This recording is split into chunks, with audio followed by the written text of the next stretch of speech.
لال مرچ سے نظر اتار سکتے ہیں. بہت سے لوگ قرآن و حدیث میں جو نظر اتارنے کا طریقہ ہے اس کے بدلے لال مرچ سے نظر اتارتے ہیں، کیا عمل ٹھیک ہے یا نہیں؟ اس کی کوئی شرعی دلیل نہیں ہے، لوگوں کے تجربے ہیں. بعض لوگ کہتے ہیں ہم لال مرچ جب جلاتے ہیں دھواں آئے تو دھواں نہیں آنا اس کی علامت ہے، نظر اتر گئی وغیرہ وغیرہ، اس ٹائپ کی کچھ چیزیں ہیں. ہمارے بھی اپنے خاندان میں بھی ہم نے دیکھی ہیں.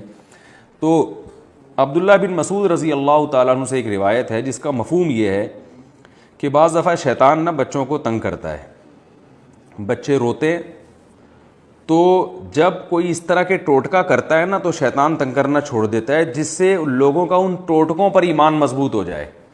تو مجھے بھی یہ لال مرچیں کچھ اسی طرح کا کیس لگتا ہے، کیونکہ ہم نے اپنے خاندان میں دیکھا ہے وہ جلاتے تھے بچے چپ ہو جاتے تھے، ٹھیک ٹھاک ہو جاتے تھے، جب وہ نہیں کرتے تو پھر بچے روتے تھے. تو ہم نے میرے ماشاءاللہ اللہ نے مجھے اولاد دی ہے، میں نے کبھی ایسا نہیں کیا مرچیں جلائی ہوں. تو اللہ کا شکر ہے پھر ہمارے یعنی بچوں کے ساتھ وہ واقعات ہوتے بھی نہیں ہیں جو عام طور پہ لوگوں کے ساتھ ہو رہے ہوتے ہیں. تو میری ذاتی رائے ہے کہ یہ شیطانی کوئی مجھے عمل لگتا ہے. آپ ان چیزوں میں نہ پڑیں، ان لال مرچیں اور پیلی مرچیں اور یہ بٹے وٹے گھما رہے ہیں، پتہ نہیں کیا کیا کر رہے ہوتے ہیں لوگ، چھوڑ دیں ان چیزوں کو. سیدھا سیدھا جو رسول اللہ صلی اللہ علیہ وسلم نے دعائیں سکھائی ہیں، اعوذ بکلمات اللہ تامہ من کل شیطان وہامہ ومن کل عین لامہ، یہ دعا ہے. یا اس کے علاوہ جو صبح و شام کی دعائیں ہیں ان کا اہتمام کریں. بچوں پہ سورہ فلق سورہ ناس پڑھ کے پھونک لگا کے ایسے دم کر دیا کریں پورے باڈی پہ ان کے ہاتھ پھیر کے، اور بچوں کو خود سکھائیں بھی یہ کلمات. تو یہ نظر اتارنے کا طریقہ صحیح ہے. جو میں نے دیکھا ہے جو ان ٹوٹکوں میں پڑھتے ہیں تو نظریں بھی انہی کے بچوں کو زیادہ لگ رہی ہوتی ہیں اور وہ پریشان بھی زیادہ وہی ہو رہے ہوتے ہیں اور پھر وہ ٹوٹکوں میں ہی لگے رہتے ہیں.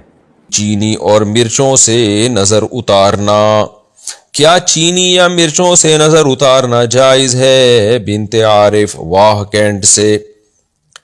جائز ناجائز تو کی بات نہیں ہے، عبث ہے، لغو ہے، فضول ترین کام ہے اور اللہ پہ توکل کے خلاف بہرحال ہے، کیونکہ اس کا کوئی نہ قرآن و سنت سے ثبوت ملتا ہے اور کوئی دلیل نہیں ہے اس کے. دیکھیں دلائل یا تو قرآن و سنت سے ہوتے ہیں یا عقل سے ہوتے ہیں، نہ عقلی کوئی دلیل ہے نہ قرآن و سنت کی کوئی دلیل ہے.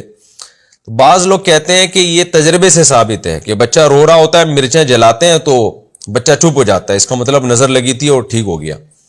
تو خوب سمجھ لیں، عبداللہ بن مسعود رضی اللہ تعالیٰ عنہ سے ایک روایت ہے جس کا مفہوم یہ ہے کہ شیطان کیا کرتا ہے کہ بچوں کو نا چٹکی مارتا ہے، رولاتا ہے.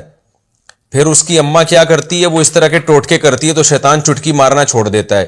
تو ماں سمجھتی ہے میرے ٹوٹکے سے ایسا ہوا ہے، تو ماں کا اس ٹوٹکے پہ اور زیادہ یقین آ جاتا ہے. حالانکہ وہ ٹوٹکے کی وجہ سے نہیں ہوا ہوتا، وہ اس لیے ہوا ہوتا ہے کہ شیطان جب آپ ٹوٹکا کرتے ہیں بچے کو تنگ کرنا چھوڑ دیتا ہے تاکہ آپ کا ٹوٹکے پہ یقین آئے. تو بار بار شیطان کرے گا، بار بار آپ ساری زندگی مرچیں ہی جلاتے رہو گے بیٹھ کے. تو اس کا حل یہ کہ بچہ رو رہا ہے تو یہ ٹوٹکے نہ کریں، آپ یہ حرکتیں اوٹ پٹانگ نہ کریں. مرچوں کا بچے کے رونے سے، انگریزوں کے بچے بھی تو روتے ہیں نا، وہ کیا جلاتے ہیں؟ عربوں سعودی عرب میں بھی تو بچے روتے ہیں، وہ کیا جلاتے ہیں؟ تو یہ انڈیا پاکستان میں ہی کیوں مرچوں کو برباد کر رہے ہیں آپ؟ تو یہ فضول حرکت ہے، چھوڑ دیں اس کو. میرے اللہ کا شکر ہے، اللہ کی دین ہے، میں تکبر میں نہیں کہہ رہا اور کوئی شو مارنے کے لیے نہیں کہہ رہا، اللہ نظر بس سے بچائے. میرے 15 بچے ہیں الحمدللہ، آج تک ہم نے نہیں کسی بچے پہ مرچیں جلائیں. ہمارے بچے بھی اللہ کے فضل سے بڑے ہو گئے، تو کچھ چھوٹے ہیں کچھ بیچ میں ہیں، کوئی بڑے ہونے کی کوشش میں لگے ہوئے ہیں. تو ہر طرح کے بچے الحمدللہ ہیں. تو ہم تو نہیں یہ حرکتیں فضول قسم کی، نام نے کبھی پی لیے کہ جھڑوایا، نہ کبھی جوتے دلوائے ان کے گردن میں. یہ اللہ نے ہمیں ان فضول چیزوں سے محفوظ رکھا ہوا ہے.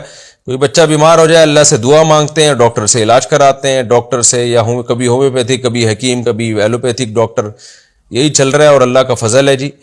تو اس لیے جو ان ٹوٹکوں میں پڑے گا برباد ہو جائے گا. اور ہم نے دیکھا ہے ہمارے جو ریلیٹیو ٹوٹکوں میں لگے ہوئے ہیں وہ ٹوٹکے ہی ساری زندگی کرتے رہتے ہیں. آج فلانے کی مرچیں جل رہی ہیں تو کل سلبٹے گھوم رہے ہیں، پرسوں فلانا عامل آیا ہوا ان کے گھر میں سونگ کے جا رہا ہے، پتہ نہیں گند کر کے جا رہا ہے وہ عامل ان کے گھروں میں، اور آج فلانے نے کہہ دیا ان کے گھر میں یہ ہوا ہوا ہے، آج فلانے نے کہہ دیا. ساری زندگی عذابوں میں ہی گزرتی ہے ان کی. تو اللہ کے پر توکل کرو میرے بھائی. جب کوئی مسئلہ ہو، بچہ بیمار ہے، رو رہا ہے، زیادہ سے زیادہ سورہ فاتحہ، سورہ فلق، سورہ ناس پڑھ کے دم کر دو. اور کتنی اچھی دعا نبی صلی اللہ علیہ وسلم نے سکھائی ہے. حضرت حسن حسین پر آپ صلی اللہ علیہ وسلم وہ دعا پڑھا کرتے تھے، اعوذ بکلمات اللہ تامہ من کل شیطان وہامہ ومن کل عین لامہ. یہ نظر سے بچنے کی دعا ہے، یہ دعا پڑھ لیا کریں، بچے پہ دم کر دیا کریں، بس اتنا کافی ہے. مرچوں ویسی مہنگی ہو گئی ہیں اور ان چیزوں میں بھی مرچوں کو آپ کر رہے ہیں تو آپ جلانا چھوڑ دیں, شیطان تنگ کرنا چھوڑ دے گا. ورنہ شیطان تو آپ کو پتہ ہے وہ آپ سے بڑی چیز ہے, وہ پھر ایسا کرے گا نا آپ کے ساتھ کہ آپ یاد رکھو گے, پھر مرچیں ہی جلاتے رہو گے اور پھر مرچوں سے آگے بڑھائے گا, کہے گا اب کچھ ہو گیا, اب عاملوں کو لے کر آؤ. پھر وہ آئیں گے گھروں میں سونگیں گے آپ کی بنیان اور چڑیاں. اللہ نے عاملوں پر یہ عذاب رکھا ہے کہ لوگوں کی بنیان اور چڑیاں سونگتے ہیں. نظر بد اتارنے کا طریقہ. وردہ صاحبہ کراچی سے پوچھتی ہیں نظر بد اتارنے کا بہت سے لوگ مختلف طریقے بتاتے ہیں, اتارنے کے بہت سے لوگ مختلف طریقے بتاتے ہیں, آپ مجھے اس کا صحیح طریقہ بتا دیں. حدیث میں طریقہ آیا ہے جس کی نظر لگی ہے اس کو وضو کرا کے وہ پانی جمع کر کے جس پہ نظر لگی ہے اس کے اوپر ڈال دیا جائے. لیکن یہ تو جب ہے نا جب پتہ چلے کہ نظر لگی کس کی. اور یہ عامل لوگ اکثر جو بتا رہے ہوتے ہیں نا فلاں کی نظر, یہ ٹوبی ڈرامہ کر رہے ہوتے ہیں. تو نظر لگنے کا ایسے ہی پتہ چلتا ہے کہ کسی نے آ کے دیکھا اور فوراً کوئی بیماری ہو گئی تو پھر پتہ چلتا ہے کہ بھئی اس کے لگنے سے ہوئی ہے. جیسے ایک صحابی غسل کر رہے تھے, دوسرے صحابی نے ان کو دیکھا, ان کا جسم بہت خوبصورت تھا تو فوراً وہ صحابی زمین پہ گر گئے, تو فوراً پتہ چل گیا کہ بھئی فلاں صحابی کی نظر لگی ہے. تو ایسے تو پتہ چل جاتا ہے, لیکن ویسے پتہ چلانا یہ بہت مشکل کام ہے.